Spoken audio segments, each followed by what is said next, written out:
वृंदावन बिहारी लाल की जय। राधा रानी की जय श्री गुरुदेव भगवान की जय। श्री राधे राधे। भक्ति प्रश्नोत्तरी कार्यक्रम प्रारंभ किया जा रहा है। आइए हम भक्ति संबंधित प्रश्नों को श्रवण करें। श्री राधे राधे गुरु जी, आपके श्री चरणों में कोटि कोटि दंडवत प्रणाम। प्रिया शर्मा जी हैं राजस्थान से, इनका प्रश्न है, महाराज जी एक कथा में आपने बताया था कि महिलाओं के लिए माधुर्य भाव और वात्सल्य भाव अच्छे होते हैं। मैंने वात्सल्य भाव बनाने की बहुत कोशिश की, लेकिन मेरे अंदर वात्सल्य भाव 1% नहीं है। मैंने बहुत कोशिश किया पर मेरे अंदर वात्सल्य भाव नहीं आ पाया। मुझे माधुर्य भाव अच्छा लगता है और मैं कृष्ण भगवान से बहुत ज़्यादा प्रेम करती हूँ और मुझे ऐसा लगता है कि मेरा माधुर्य भाव है। मुझे पता नहीं कि मेरा माधुर्य भाव है क्या है, पर मुझे माधुर्य भाव और कृष्ण जी अच्छे लगते हैं। मेरा वात्सल्य भाव नहीं बन पाता है, तो ऐसे मुझे क्या करना चाहिए? कोई बात नहीं, आप वात्सल्य के लिए आग्रह मत करिए। अब आप माधुर्य भाव में ही चलिए। माधुर्य भाव का तात्पर्य होता है प्रिया और प्रियतमा का भाव, पति पत्नी का भाव, एक ऐसा भाव जो संसार की दृष्टि में गुप्त रहता है। प्रदर्शन होता है तब जब कोई साड़ी पहन ले, पुरुष एक पुरुष कोई साड़ी पहन ले, लहंगा फरिया पहन ले और अपने को गोपी के रूप में दिखावे, तब तो प्रदर्शन होने लग जाता है। नहीं तो अंदर से ये भाव रखे और ऊपर से पुरुष वाला ही कपड़ा पहने रखे, कोई बात नहीं, उसमें कोई गड़बड़ी नहीं होगी। क्योंकि भगवान तो उसके मन को देखते हैं कि उसका मन किस प्रकार का चिंतन कर रहा है। जैसे मीरा जी ने कहा था ना कि जाके सिर मोर मुकुट मेरो पति सोई, जिसके सिर पर मोर मुकुट है वही भगवान कृष्ण मेरे पति हैं। तो संसार की दृष्टि से भोजराज से विवाह हुआ, लेकिन उनके मन के हिसाब से भोजराज से नहीं, भगवान से विवाह हुआ था। तो मीरा जी ने अपना पति गिरधर गोपाल को ही माना और भगवान ने उसको निभाया मीरा जी का सच्चा प्रेम देख करके। यही होता है माधुर्य भाव। इसमें एक तो ये है कि डायरेक्ट आप प्रभु को अपना प्रियतम मान लें, अपने को उनकी प्रेयसी मान लें, एक भाव तो ये। दूसरा ये होता है कि आप राधा कृष्ण दोनों की पूजा करें और राधा रानी की सहचरी अर्थात सखी, राधा रानी की सखी अपने को माने और राधा रानी की वो स्वामिनी मानकर उन्हीं की अनुगामिनी, उन्हीं की सेविका बन करके आप राधा रानी और भगवान कृष्ण कन्हैया दोनों की आरती करें, दोनों की पूजा करें। किंतु स्वामिनी अर्थात निकटता का संबंध आपका श्री राधा रानी से रहेगा। इसको कहते हैं सहचरी भाव, सखी भाव। और सखी भाव में वो भी है, कृष्ण की सखी अपने को मान ले तो वहाँ आपको प्रिया बनने का सौभाग्य मिलेगा और यहाँ राधा रानी की अनुगामिनी बनने का सौभाग्य मिलेगा। दोनों ही माधुर्य भाव होते हैं, एक सखी वाला, एक प्रिया प्रियतम का। प्रिया प्रीतम वाला कृष्ण का, जैसे मीरा जी का है, और जैसे हरिराम व्यास जी, हित हरिवंश जी, ये लोग जो थे और उनके अनुयायी लोग आज भी हैं जो, वो राधा रानी को स्वामिनी मानकर उनकी सहचरी अपने को मानते हैं। श्री राधे राधे। इनका आखिरी प्रश्न है, दीक्षा की तिथि हो लेकिन अशुद्ध अवस्था में हो तो क्या दीक्षा मिल जाती है या नहीं? अशुद्ध अवस्था में दीक्षा नहीं होती है। अशुद्ध अवस्था में भक्ति आप कर सकते हैं यदि आपका वात्सल्य भाव है या माधुर्य भाव है तो, लेकिन दीक्षा अशुद्ध अवस्था में नहीं होती है। उसके लिए आपको अपने समय को देख करके शुद्ध अवस्था में ही दीक्षा लेनी चाहिए। श्री राधे राधे। प्रश्न है गुरु जी अगला, मेरे घर पे माँ विंध्यवासिनी की मंदिर है 45 सालों से और मेरा पूरा परिवार उनकी ही पूजा करता है और मैं भी 25 सालों से नवरात्रि के व्रत भी रहती हूँ, दुर्गा सप्तशती के पाठ भी करती हूँ, दोनों ही नवरात्रि में। पर अब मोबाइल में सत्संग सुनते सुनते मेरी कृष्ण जी में भक्ति बढ़ने लगी है। मेरा दीक्षा भी लेने का मन हो रहा है पर समझ नहीं आ रहा है कि अगर कृष्ण जी की मंत्र दीक्षा ली तो कहीं वृंदावासिनी माँ नाराज ना हो जाएं हमसे, क्योंकि मेरे घर पर तो उनका मंदिर भी है, तो हम उन्हें छोड़ तो कभी नहीं सकते। और अगर माता रानी की मंत्र दीक्षा ले तो उसके कौन से गुरु हैं हमें ये भी नहीं पता, पर मेरा मन अब राधा कृष्ण जी में ही लग रहा है। कृपा करके मेरा मार्गदर्शन करें गुरु जी कि मैं नाम जब भी शुरू कर दिया है श्री कृष्ण गोविंद हरे मुरारी हे नाथ नारायण वासुदेवाय, और हर समय गुनगुनाती रहती हूँ, क्या यह सही है? इस नाम जब से मन लग जाएगा? हाँ, आपका पूरा समाधान मिलेगा आपको एकदम। कोई भी मन में दुविधा, संदेह, डाउट कुछ भी नहीं रह जाएगा। आप सावधानी से श्रवण करिए।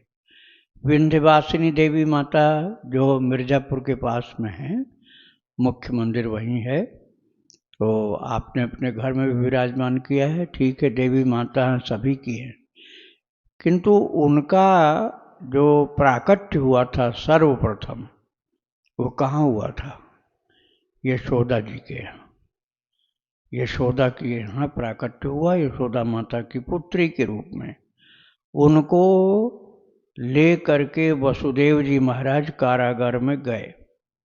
फिर कंस ने झपट करके छीन लिया, पुत्र समझ के, और पटक कर मारना चाहा यशोदा की पुत्री को, और वही कंस के हाथ से छिटक कर आकाश में चली गई और वहां सिंह के ऊपर विराजमान होकर प्रकट हुई और डांट करके कहा, मूर्ख, तुझको मारने वाला प्रकट हो चुका है। और आकाश में माता फिर लौट करके वहां नीचे नहीं आई, विंध्याचल चली गई। तो विंध्याचल की देवी कौन है? यशोदा माता की पुत्री है। और कन्हैया कौन है?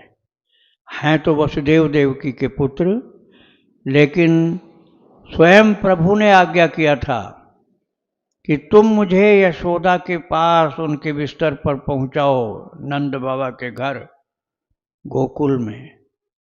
और भगवत आज्ञा से वे गए गोकुल, और यशोदा के बिस्तर पर यशोदा को पता भी नहीं चला कि कौन सा बच्चा जन्म लिया। जो जन्म लिया था वो तो थी माता, वही चली गई विंध्याचल देवी होकर, और उनकी जगह पर कृष्ण लेटे हुए मिले। तो पुत्र यशोदा के कहलाए वो। यशोदा की असली पुत्री तो विंध्याचल देवी, और यशोदा माता के दिव्य पालित पुत्र थे, वो पाले गए थे। लेकिन यशोदा माता यही मानती थी कि मेरा बेटा हो। तो नंद बाबा और यशोदा मैया के पुत्र हैं, नंद बाबा और यशोदा मैया के पुत्र हैं कृष्ण, और नंद बाबा और यशोदा मैया की पुत्री हैं विंध्याचल देवी। भाई बहन हो गए ना। अब आपके घर में भाई बहन होंगे तो देख लो कितना प्रेम होता है। भाई बहन में अपार प्रेम होता है, एक दूसरे के सहयोगी होते हैं। तो जो दुर्गा माता का भक्त है, विंध्याचल देवी का भक्त है, वो कन्हैया की भक्ति कर सकता है, और जो कन्हैया का भक्त है वो विंध्याचल देवी की भक्ति कर सकता है। दोनों बहन भाई हैं, कृष्ण भाई हैं और विंध्याचल देवी बहन है। तो आपको किसी प्रकार का हेजिटेशन, संकोच ये नहीं होना चाहिए, क्योंकि बहन भाई दोनों की पूजा आप करिए। अरे आप लोगों ने देखा होगा भाई, जगन्नाथपुरी में आप दर्शन करने जाओ तो वहाँ कृष्ण बलराम के बीच में सुभद्रा जी बैठी। कृष्ण बलराम तो भाई हैं और सुभद्रा जी तो बहन है उनकी। सुभद्रा जी बहन है, बीच में बैठी है, कृष्ण बलराम बैठे हैं अगल बगल में, उनकी पूजा की जाती है। ऐसे ही विंध्याचल की देवी जो हैं वो बहन है, कन्हैया भाई हैं। तो आप देवी की उपासना घर में करते रहिए, उनको टालने हटाने की कोई बात नहीं। वहीं पर उनके बगल में कृष्ण को विराजमान कर दीजिए। विंध्याचल की देवी चाहती हैं कि अब उनके भाई साहब भी आ जाएं, तो आप ले आओ उनको, वृंदावन से ले जाओ और बगल में विराजमान करो, कृष्ण की उपासना करो और उनकी बहन की उपासना करो। आपकी हर प्रकार से उन्नति होगी, आध्यात्मिक भी और सांसारिक भी। श्री राधे राधे। इनका दूसरा प्रश्न है, मैं एकादशी में विष्णु सहस्त्र नाम का पाठ करती हूँ, पर जब अशुद्ध अवस्था में होती हूँ तब क्या मैं किसी और से दीपक अपने नाम के जलवा के मंदिर के बाहर बैठकर मोबाइल में विष्णु सहस्त्र नाम के पाठ सुन सकती हूँ? इसमें कोई दोष तो नहीं लगेगा? मेरा नियम भी नहीं टूटेगा? गुरु जी कृपा करके बताएं। एक आता है इंटरनेट पर ऐप गीता ऐप आता है। ये गीता प्रेस गोरखपुर का है, उसको आप डाउनलोड कर लीजिए गीता ऐप। तो आपको पुस्तक नहीं लेनी पड़ेगी, रोजाना तो पुस्तक से करिए, लेकिन जब अशुद्ध शरीर हो तो मोबाइल में गीता ऐप आप निकाल लीजिए और उसमें से आप पाठ कर लीजिए विष्णु सहस्त्र नाम का, और उसके बाद आप टच करेंगे होगा वो ग्रंथ कोई छुआ नहीं जाता है, वो तो प्रकट हुआ और अंतर्धान हुआ, तो आपको दोष नहीं लगेगा। कहीं भी आप विष्णु सहस्त्र नाम मोबाइल से पाठ कर लेना। केवल सुनना नहीं है, केवल सुनने से काम नहीं चलेगा, सुनना है तो साथ साथ बोलना भी पड़ेगा, क्योंकि आप पाठ नहीं करोगे तो पाठ तो आपका मोबाइल कर रहा है, तो पुण्य आपको कैसे मिलेगा? पाठ करने वाले को ही मिलेगा। अब मोबाइल के पाठ करने पर मोबाइल को फायदा होगा, तुम्हें क्या फायदा हो जाएगा? तो मोबाइल का पाठ चल रहा है तो तुम भी साथ में पाठ करो, तब लाभ मिलेगा। या उसमें ऐप निकाल लो, पुस्तक न लेकर उसमें से देखते हुए पाठ करते चले जाओ। श्री राधे राधे। आदित्य लोहिया जी हैं गुरु जी, उरई जालौन से। इनका प्रश्न है, 10 साल के छोटे बच्चे परिक्रमा करते समय पैरों में क्या पहने? क्योंकि मैं अभी 6 साल का हूँ, मेरा भी परिक्रमा लगाने का बहुत मन होता है।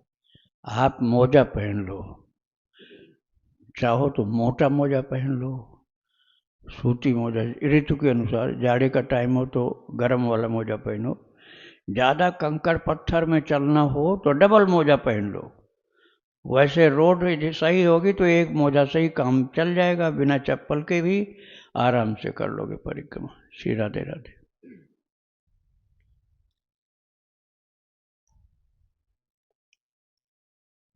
पंकज अग्रवाल जी हैं गुरु जी, मध्य प्रदेश से। इनका प्रश्न है, भगवान श्री कृष्ण ने अर्जुन से गीता में कहा है कि सर्वधर्मान् परित्यज्य माम एकम शरणं व्रज अहम त्वा सर्व पापेभ्यो मोक्षयिष्यामि मा शुचः। इस श्लोक की व्याख्या विस्तार पूर्वक बताने की कृपा करें कि भगवान किन धर्मों की बात कर रहे हैं, ताकि हम समझ सके और उनके अनुसार चल सके। ये लोक धर्म की बात कही गई है। आप इसको समझने के लिए आप जाएंगे तो भागवत जी के महात्म्य में प्रवेश करेंगे या श्रवण करेंगे, तो गोकर्ण जी ने अपने पिताजी से कहा है, तेज लोक धर्मान, तेज लोक धर्म, लोक धर्म का पिताजी त्याग कर लीजिए। सेवस्व साधु पुरुषान जय काम तृष्णाम, साधु पुरुषों का पूजन करो और भागवत धर्म में स्थित हो जाओ।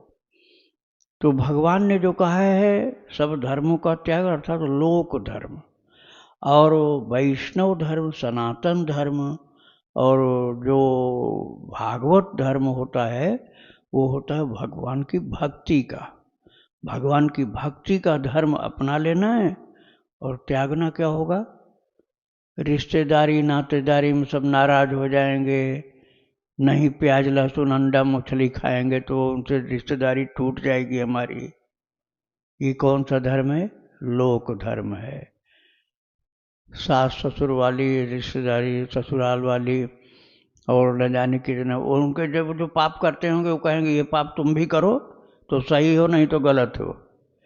तो उनका निर्वाह करने के लिए, रिश्तेदारी निर्वाह करने के लिए तुमको जाना होगा, हर जगह बुलाए जाओगे, वहाँ जाके गंदा गंदा खाते रहोगे, झूठ बोलोगे, चुगली करोगे, लड़ाई झगड़ा उनके लिए करोगे। ये सब बेईमानी का और हिंसा वाला कार्य, ये लोक धर्म का जो है इसको त्यागो। तेज लोक धर्मान, सांसारिक धर्म जिससे व्यवहार निभाने के लिए उसका भक्ति से कोई लेना देना नहीं, उसको त्यागो। उसको त्याग करके भागवत धर्म में प्रवेश करो।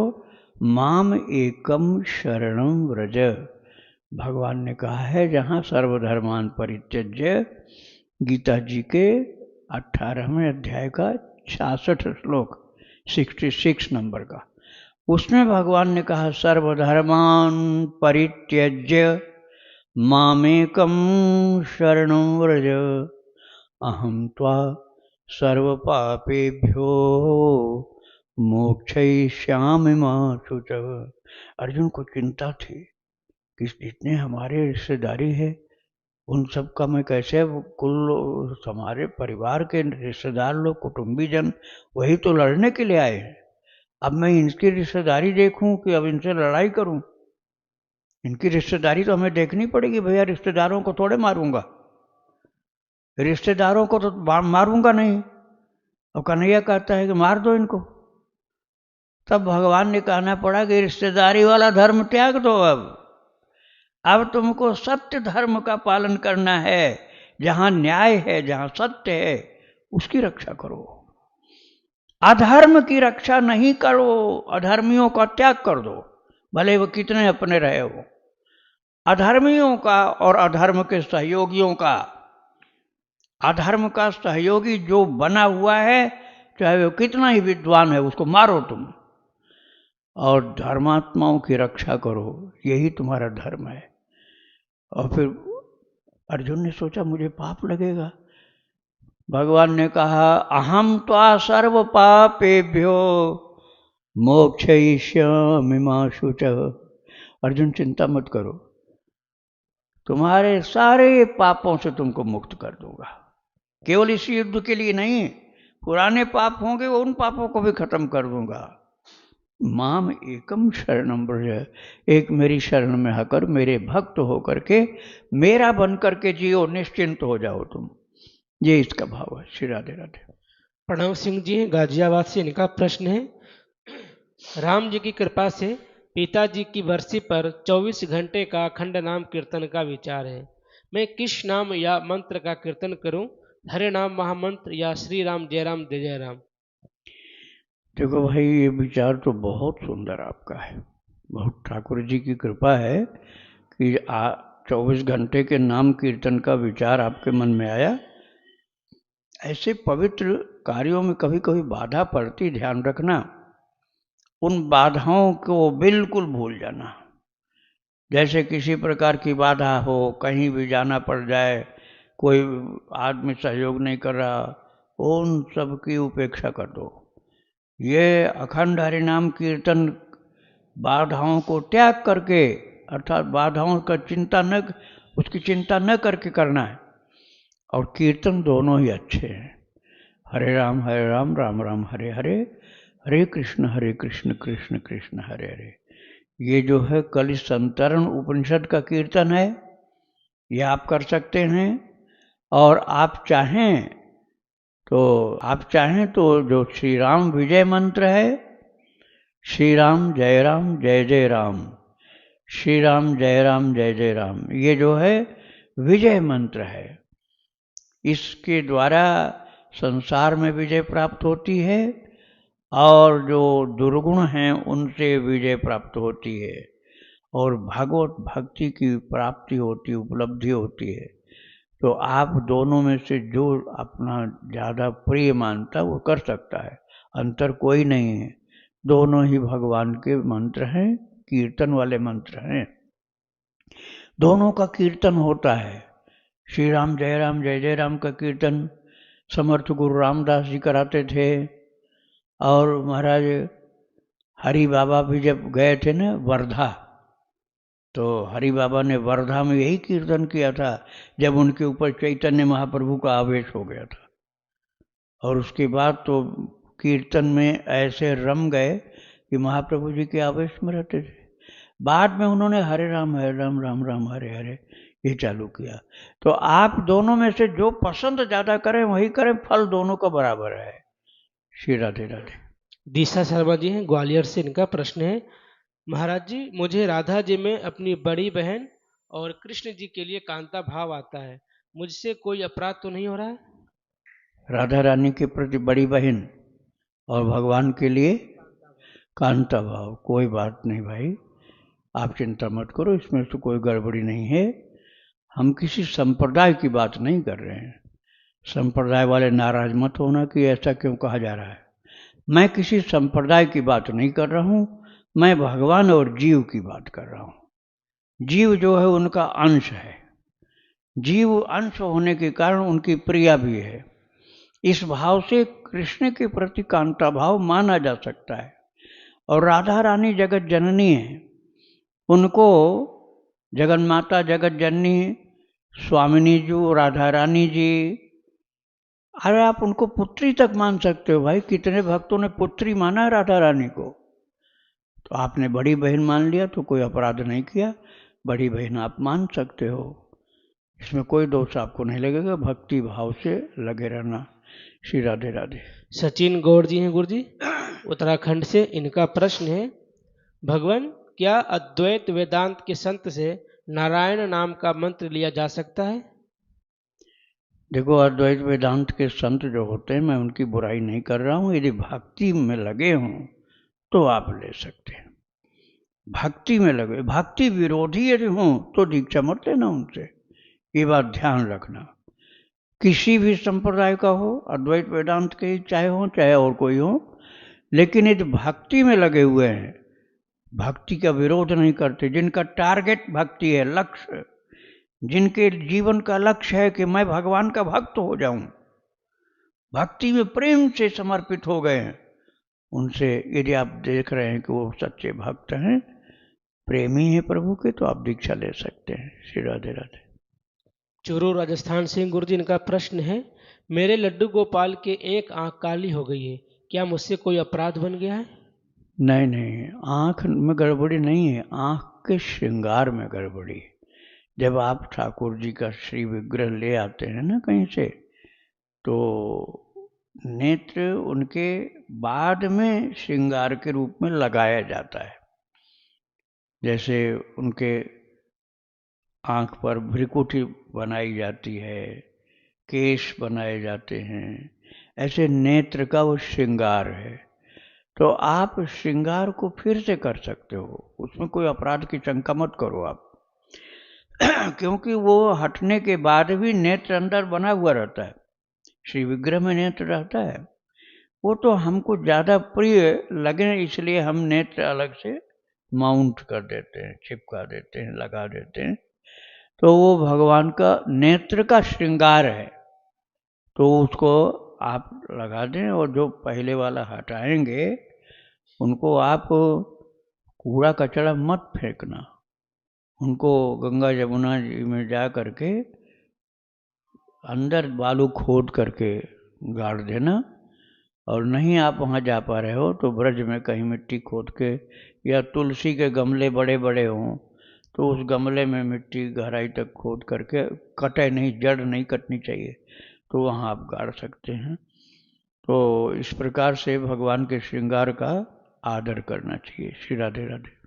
इनका दूसरा प्रश्न है, महाराज जी सुनने में ऐसा आता है कि कर्ण के मरने के बाद ठाकुर जी ने अपनी हथेली पर कर्ण को जलाया था, क्योंकि कर्ण ने कहा था कि मुझे वहां जलाना जहां कोई पाप न हुआ हो। यह कितना सच है? अगर ऐसा नहीं है तो फिर कर्ण को कहाँ जलाया गया था? ऐसी धरती कहाँ थी जहां पर पाप न हुआ हो? ऐसा नहीं है, आपको किसी ने गलत बता दिया, हथेली पर प्रभु ने नहीं जलाया था।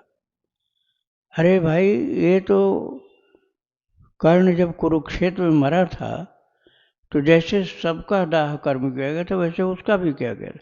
बस उसका जो पिंड दान श्राद्ध तर्पण होना था, उसके माता पिता का नाम सही लोग बता नहीं पा रहे थे, क्योंकि वो पालित पुत्र माना जाता था। वास्तविक कौन माता पिता है, तब मैया कुंती ने बता दिया था कि ये सूर्य पुत्र है और मेरे पेट से पैदा हुआ है, अर्थात मैं उसकी माँ हूँ। तो इस पर बड़ा दुख हुआ था पांडवों को, और युधिष्ठिर ने श्राप भी दे दिया था मातृ जगत को, माताओं को, कि अब कोई माता भेद नहीं छिपा पाएगी और किसी न किसी से बता देगी जरूर। यदि मेरी माता ये बता दी होती कि कर्ण उसका बेटा है, कुंती माता का, तो ये महाभारत का युद्ध नहीं होने पाता। मैं कर्ण को राजा बना देता और ये बात दुर्योधन भी स्वीकार कर लेता, तो फिर युद्ध नहीं होता। लेकिन कुंती माता ने तब बताया जब कर्ण मर चुका। तो इसका कष्ट पांडवों को हुआ था, लेकिन उनका दाह कर्म वहीं हुआ जहां सबका हुआ था। किंतु श्राद्ध तर्पण कौन करे, ये प्रश्न उठ चुका था। तो भगवान ने आदेश किया, कुंती माता ने रहस्य खोल दिया है, इसलिए युधिष्ठिर श्राद्ध तर्पण तुम करो। तो हथेली पर जलाने वाली बात झूठी है बिल्कुल। श्री राधे राधे। संजय त्रिपाठी जी हैं गुरुजी, लखनऊ से। इनका प्रश्न है, मेरे विवाह के 10 साल हो गए हैं, बच्चे नहीं हैं। मैंने बहुत इलाज कराया मगर कोई लाभ नहीं मिला है, और मेरी वाइफ दोनों बहुत निराश हैं। मैंने इसे अपना प्रारब्ध कर्म मान लिया है। राधा नाम जप करता हूँ, परंतु मेरी वाइफ इस बात को स्वीकार नहीं कर रही है। मन अशांत रहता है, बहुत परेशान है, कृपया मार्गदर्शन करें। यदि आपने चिकित्सकीय सहयोग सब लेकर के निराशा का अनुभव किया है, तो अब आपको आध्यात्मिक परामर्श में दे रहा हूँ कि आप गीता प्रेस से हरिवंश पुराण नाम याद रखना, फिर से यूट्यूब में देख लेना, सुन लेना। हरिवंश पुराण इस नाम का ग्रंथ आता है, गीता प्रेस का ही लेना, जिससे अशुद्धि वाला न मिल जाए कहीं। तो हरिवंश पुराण लेकर के शुरू से आखिर तक पति पत्नी दोनों लोग पढ़ करके सुने, नियम से, कोई दिन गैप नहीं होना चाहिए, शुरू से आखिर तक। और आरती करें, प्रसाद बांटें। फिर जब तब तक कुछ अनुभूति नहीं हुई आपको, दोबारा तिबारा करते जाओ, सफलता मिलती है। थोड़ा सा धीरज रखना पड़ता है। श्री राधे राधे। इनका दूसरा प्रश्न है, गुरुदेव मैं आपसे दीक्षा लेना चाहता हूँ, कृपया मार्गदर्शन करें, इसके लिए मुझे क्या करना होगा। दीक्षा लेने के लिए यदि यहाँ दीक्षा लेनी आपको, तो सीताराम सीताराम या राधे श्याम 5 लाख लिखना पड़ेगा। एक दिन में चाहे आप 10-5 बार लिखो, चाहे आप कई हजार लिखो, वो आपकी इच्छा पर है, लेकिन लिखना डेली है। आपको तारीख डालनी है ऊपर, कोई दिन गैर हाजिरी नहीं है। कम टाइम है तो कम लिखो, ज़्यादा टाइम है तो ज़्यादा लिखो, लेकिन लिखो जरूर रोजाना। जब 5 लाख सीताराम हो जाए आपके पास, तब आप लेकर के आइए, और फिर आपको तारीख बताई जाएगी कि दीक्षा कब होगी आपकी। इसके साथ साथ भक्त चरितावली प्रतिदिन सुनना है, और जो प्रश्नोत्तरी कार्यक्रम अभी आप श्रवण कर रहे हैं, ये भी आपको सुनना है। और एकादशी व्रत करना है, गायों की सेवा करनी है। आपके पास सामर्थ्य है तो उनको चारा खिलाओ जहाँ गाय मिल जाए, नहीं सामर्थ्य तो एक रोटी तो खिलाओ, उनका चरण स्पर्श करो गौ माता का। और कोई साधु महात्मा मिल जाए, पैसा भले न दो, कुछ भोजन करा दिया करो। किसी साधु संत भक्त का अपमान न हो जाए, झूठ नहीं बोलना, ऐसे अपराध से बचना जिससे संतों को दुख हो। तो भक्त चरितावली रोजाना भक्ति आश्रम चैनल पर आपको मिलेगा, और ये प्रश्नोत्तरी आपको भक्ति रसायणों चैनल पर मिलेगा। तो ये आप रोजाना सुनिए, एकादशी व्रत करिए, और 5 लाख सीताराम या 5 लाख राधे श्याम लिखिए, तो आपको फिर दीक्षा का मंत्र कब मिलेगा वो तारीख बता दी जाएगी। श्री राधे राधे। प्रियांशु वाजपेयी जी हैं, लखनऊ से। इनका प्रश्न है, मैं विद्यार्थी हूँ, हनुमान जी को अपना आराध्य मानता हूँ, प्रतिदिन हनुमान चालीसा का पाठ करता हूँ। कृपया मार्गदर्शन करें कि शेष समय में कौन सा नाम जप माला जप कर सकते हैं। हनुमान जी को आराध्य मानते हो, अच्छी बात है, लेकिन हनुमान जी के लायक बन जाओ आप। हनुमान जी के भक्त कैसे महान होने चाहिए, इस बात को विचार करो। हनुमान जी एक तो रामचरित सुनिबे को रसिया, राम जी का चरित्र सुनने के प्रेमी हैं। उनको भगवान का चरित्र, भक्तों का चरित्र रोजाना सुनाओ, और भगवान का नाम सुनाओ। श्री राम जय राम, या राम राम सीताराम सीताराम, जो भी पसंद हो वो नाम हनुमान जी को सुनाओ। हनुमान जी को कुछ पढ़ करके, भक्ति वाली चीज पढ़ कर या सुना करके रोजाना शाम को प्रणाम करो। मंगलवार शनिवार को चना का भोग लगाओ, गुड़ और चना का। बंदर हो तो बंदरों को भी खिला दो, नहीं तो भक्त लोगों को खिला के बाद में प्रसाद लो। हनुमान जी का जो हनुमान चालीसा पढ़ते हो उसको तो करना ही है, लेकिन ये जो मैंने बताया ये भी आपको करना होगा। और ब्रह्मचारी हैं, अखंड ब्रह्मचारी हैं हनुमान जी। तो आपको भी अपने जीवन में संयम सदाचार लाना पड़ेगा, नहीं तो हनुमान जी रुष्ट हो जाएंगे तो आपको दंड भी मिल जाएगा। इसलिए उनको रुष्ट नहीं होने देना है। अपने आचरण को, ब्रह्मचर्य को, भक्ति को सही चलाओगे तो हनुमान जी प्रसन्न होकर आशीर्वाद देंगे। श्री राधे राधे। गुरुजी राधे राधे। श्री राधे। गुरुजी मेरा एक प्रश्न है, हमारे घर में शुरू से ही, हमारे जन्म से पहले से माँ दुर्गे की स्तुति होती है। अब आके महाराज जी के हरि कीर्तन में ज़्यादा लगाव है, हम समय भी महाराज जी के कीर्तन में ज़्यादा देते हैं। तो मेरा ये प्रश्न है गुरुजी, हमें इष्ट किसे मानना चाहिए? आप हरि बाबा बांध के क्षेत्र से आए हैं ना? हाँ ठीक है। हरि बाबा संत तो थे ही, लेकिन भगवत पार्षद थे। जैसे समझ लो चैतन्य महाप्रभु जैसे भगवान के ही एक रूप थे। इतना ज़्यादा उन्होंने सबका कल्याण किया, भक्ति का प्रचार किया, नाम महाराज का दान दिया। तो वह संत होते हुए भगवान के स्वरूप थे। तो उनको भी एक तरफ विराजमान करो। दुर्गा माता की पूजा आपके घर में होती है ना, तो दुर्गा जी की एक तरफ हरि बाबा को विराजमान करो और एक तरफ भगवान कृष्ण को विराजमान करो। अभी मैंने बताया, शायद आप यहाँ थे कि नहीं, विंध्याचल देवी की बात, बैठे थे ना? तो विंध्याचल देवी जो हैं वो बहन है कन्हैया भाई, सगे भाई, माता एक ही है। यशोदा माता की पुत्री विंध्याचल देवी, यशोदा माता का बेटा कृष्ण। तो बहन भाई का रिश्ता है, बड़ा प्रेम है एक दूसरे से। दुर्गा माता जब प्रसन्न होती है, वही दुर्गा माता वही विंध्याचल देवी, अलग नहीं है। शिव जी जब प्रसन्न होते हैं, या दुर्गा माता प्रसन्न होती हैं, या गणेश जी प्रसन्न होते हैं, तो निश्चित ही उनको कृष्ण भक्ति प्रदान कर देते। जब प्रसन्न होते हैं तब शिव सेवा कर फल सुत सोई, शिव सेवा कर फल सुत सोई, अविरल भक्ति राम पद होई। शिव जी की सेवा करने पर क्या फल मिलता है?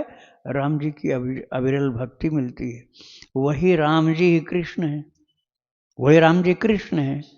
तो शिव सेवा करोगे या पार्वती, पार्वती ही दुर्गा है, या पार्वती शिव पार्वती में कोई भेद नहीं। शिव सेवा करोगे या पार्वती की सेवा करोगे तो अविरल भक्ति राम पद होई, राम जी की अर्थात कृष्ण भगवान की अविरल भक्ति मिलती है। तो ये दुर्गा मैया की कृपा हुई है, जो अब आप कृष्ण की तरफ जा रहे हो, वही ले जा रही हैं आपको कृष्ण की ओर। तो दुर्गा माता, हरि बाबा और भगवान कृष्ण तीनों को विराजमान करो, तीनों ही आपके आराध्य हैं। और इष्ट देव जो हैं, हम तो कहते हैं आप तीनों को इष्ट देव मान सकते हो, और आपके क्षेत्र के लिए तो हरि बाबा ही भगवान है। हरि बाबा को भी इष्ट देव आप मान सकते हो, वो मनुष्य रूप में भगवान ही थे, ऐसा पूर्ण विश्वास रखो आप। मैंने उनका चरित्र 34 भाग में सुनाया है। हरि बाबा का चरित्र यूट्यूब में 34 भाग में भक्ति आश्रम चैनल पर सुनाया है। पूरा आप लोग शायद सुने होंगे आप लोग। तो वो ईश्वर कोटि के संत थे भाई, ईश्वर कोटि के संत थे वो। देखने में मनुष्य जैसे लगते थे, नहीं तो ईश्वर कोटि के संत थे हरि बाबा। आप उनको इष्ट देव मान सकते हैं। और उन्होंने कृष्ण की भी पूजा किया, और हर नवरात्र में दुर्गा माता की पूजा करते थे हरि बाबा, हर नवरात्र में। तो उनके आराध्य कृष्ण भी थे, दुर्गा भी थी। और जो माता आती थी ना, कौन माता? आनंदमयी माता। आनंदमयी माता आकर बांध पर एक एक महीना रहती थी। आनंदमयी माता भी साक्षात दुर्गा की स्वरूप थी। कनखल में जो मंदिर है, दक्षेश्वर मंदिर, वहाँ नव दुर्गा की प्रतिष्ठा है, नव दुर्गा विराजमान है लाइन से। और 10वीं जगह पर आनंदमयी माता की प्रतिमा है। आनंदमयी माता का श्री विग्रह है वहाँ 10वीं जगह। अर्थात आनंदमयी माता को भी दुर्गा के रूप में पूजा जाता है। वह हरि बाबा के बांस पर एक एक दो दो महीना रुकती थी। और अंत में तो महाराज मैंने सुनाया है कि आनंदमयी माता की गोद में ही सिर रखकर वाराणसी काशी में श्री हरि बाबा महाराज शांत हो गए थे। फिर उनको बांध पर लाया गया था। तो आप हरि बाबा को भी अपना इष्ट देव मान सकते हो। और इन दोनों माता को अर्थात दुर्गा माता को और प्रभु को कृष्ण भगवान को उनका ही स्वरूप मान करके आप पूजा कर सकते हो। श्री राधे राधे। वृंदावन बिहारी लाल की जय। राधा रानी की जय। श्री गुरुदेव भगवान की जय।